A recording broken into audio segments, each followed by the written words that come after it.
Greetings. Hi, it's me, Dr. Paul Gerhardt, and today I want to talk about conflict. In my workshops, when we do conflict, I usually do an activity that gets people to think about conflict. And it's an easy activity to do, and it's related to team building. So imagine yourself pairing up with someone else. And as I introduce this activity, I ask everybody to find a partner, and everybody looks around the room, and I tell people to stand by their partner. And then I say, look at your partner and decide who's going to be partner A and then who's going to be partner B. And once you've decided who's going to be partner A, make a fist as tight as you can. And then I ask for partner B, when I say go, to get their partner's hand open. Well, guess what happens? Well, if you've got a room full of people and everybody is struggling to try to get people's hands open, they'll try a lot of different methods to do it. Some people may try going for the pinky and squeezing the pinky until they open it, or some other people may fight or use might to get the hand open. Some people may approach and ask, would you please open your hand? And then they'd have to choose whether or not to open their hand or not. Well, the bottom line is, when everybody is spent some time, maybe a few minutes, trying to get their partner's hand open, we have a discussion about it. And the discussion starts with me asking them, how did that go? And some people were like, boy, I used all of my might and I was so proud of myself. I got my partner's hand open. And some people were like, man, that person was so strong, I just couldn't do it. And other people were like, well, I just asked and they allowed me to do it. And I asked and they didn't allow me to do it. Which brings up the conversation, what was the instructions for this activity? And then I go over the instructions one more time. The first instruction was everybody find a partner. The second instruction was decide who's going to be partner A and partner B. Third direction, partner A, make a fist as tight as you can. Fourth direction, when I say go, partner B, get your partner's hand open. Well, what's the consistent word that I used in each of these directions? Partner. Partner suggests that you're on the same team as the other person. But sometime if the assumptions are out there, and I didn't say you can't ask your partner, or I didn't say if your partner asks you to open your hand that you can't open your hand. If you go into a situation that your partner is on your side and has something to offer, and then you have to work through a conversation and assess what can we do and what can't we do, what tools do we have here, what perimeters do we need to work into, it really kind of gives some better insight to be able to work more effectively as a team and then utilize the strengths that are brought out from the differences. You know, one of my favorite books is called Crucial Conversations, and this has got some really good insights that I want to share with you. So when they call the discussions having a difficult conversation. And if there's no conflict on a team, you're either in the forming stage or you've already gone through the different various stages of a team and you're already in the norming and performing stages. But if there's no conflict, that could be a sign that there could be problems in your organizations. You know, when you've got people who have got all these different backgrounds, and there's age, there's education, there's of course ethnicity and culture, there's lots of different ways that people are different. But when people are different, they're naturally going to see things differently, and everything is about perception and how you manage those perceptions, because it's our perceptions that cause us each to act, because those are our belief systems that are usually based upon pre-programming, different experiences that we've had in our environment, but our reality is just our reality. And so you have to investigate ways to have difficult conversations to navigate yourself to see conclusions. I like using the analogy of looking for facts versus looking at stories. Sometimes stories feel very real to us, and we can justify those, and other people can go, yeah, I believe that too.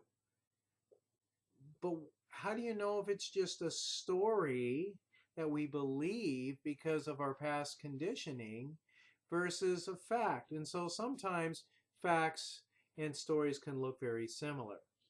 Well, you get down to the bottom of it by having a difficult conversation. And here are some of the best practices found in the Crucial Conversations book. So I'm going to read them to you. Number one, you have to ask yourself the question, what is your purpose for having the conversation? What do you hope to accomplish? What would be an ideal outcome? Number two, you have to figure out what assumptions are you making about the person's intentions. Be careful and remember, impact does not necessarily equal intent. So there's those important things. Impact versus intent. Most people's intent probably is good. So if you're assuming that the person's intention is good and you're assuming that the other person is smart, that will kind of lay down a solid foundation for you to be able to approach this.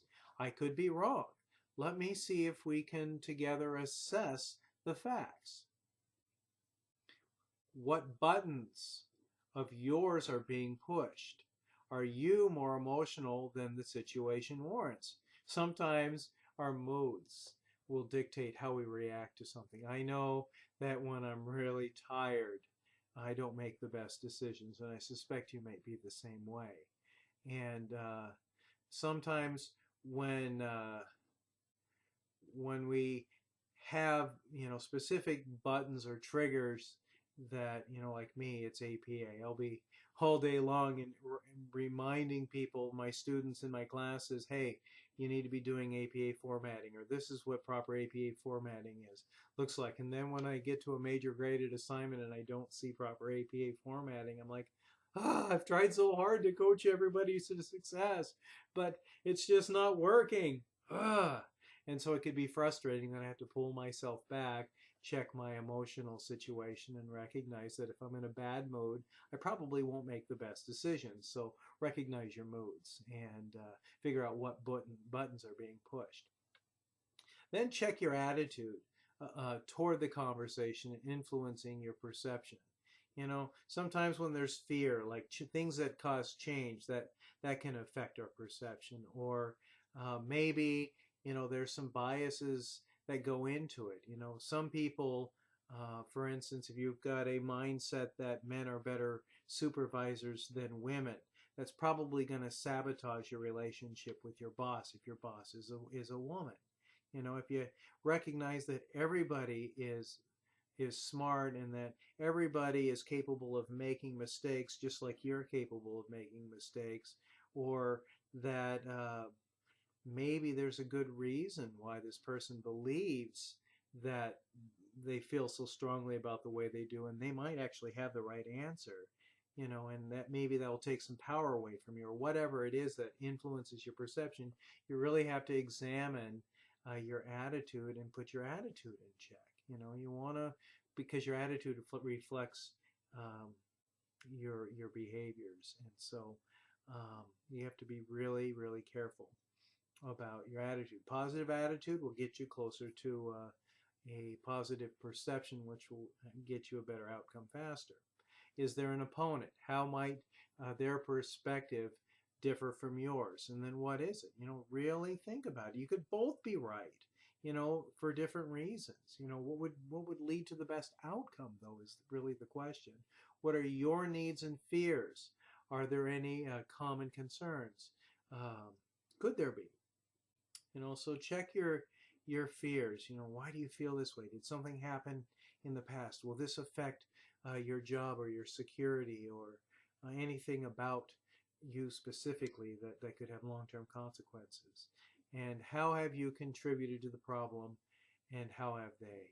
My book that's coming out talks about how most supervisors usually are a huge part of the problem. You know, we need to make sure that we're applying the platinum rule in relationships, not the golden rule.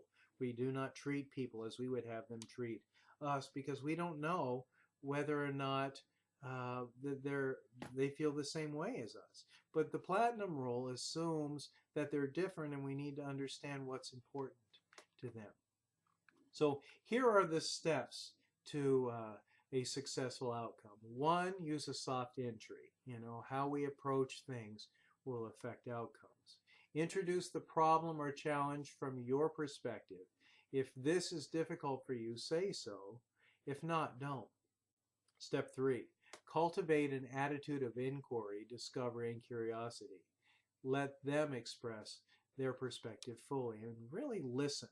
And listening is one of the best deposits that we can make in a relationship. Paraphrase back to them. Try to see things from their perspective, not your perspective, using the same words, but really try to figure out what they believe. Acknowledge their perspective. This is part about being respectful. They believe what they believe for a good reason, most likely. Figure it out and weigh it out. I mean, how would you feel? And why do they feel the way they do? And then problem solving, step 5.